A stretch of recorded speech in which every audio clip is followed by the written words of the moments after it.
Hello Aquarius, thank you for joining me for your weekly forecast for week commencing the 8th of May. Work-life balance, it's become a bit of a mantra, hasn't it, in recent years?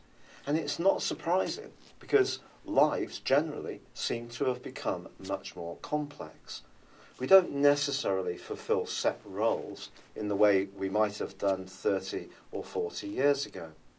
And it may be something that you're thinking about quite actively this week because your ruling planet Uranus, which is so bright and helps you to think outside the box, continues to connect with the planet of thought but also communication. So at the very least, there's likely to be a lot of text messages and emails and even some light bulb moments when it comes to how you might organise your situation a little better. But Mars, the planet of drive, is in a fabulous part of your scope, in your sister air sign of Gemini, giving your sex appeal quite a boost too. And this week, Mars continues its right angle to the dreamy Neptune, suggesting you shouldn't be too quick to splash out in terms of your finances, or perhaps even overindulge. Your body is going to be particularly sensitive, and yet Mars is forging a superb angle to Jupiter. And if there is something that you really want to invest energy in, and it might be to do with travel, it may be around a holiday, or some kind of interest that really switches you on, your motivation around this can be absolutely awesome. Now, of course, Pluto, the planet of truth and transformation, and also, let's be honest, of elimination, has been in a very sensitive part of your situation, and of course mine, since 2008. This week through to Thursday, Pluto is continuing to forge a link with the Sun. I think it's possible that our perception of our own selves, deep down into our souls, can really grow and deepen this week. It's also possible that there can be some changes around the people that you're very closely involved with, be it family members or the extended people in your circle.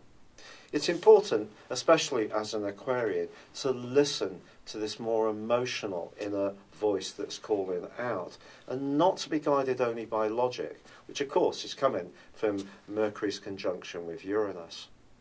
But perhaps the most important change this week occurs on Wednesday, not through the full moon, which is asking you to think about that work-life balance scenario. It comes through the North Node. This is the point of destiny, and it's the nodal axis. The North Node is going to be in Leo for 18 months from Wednesday.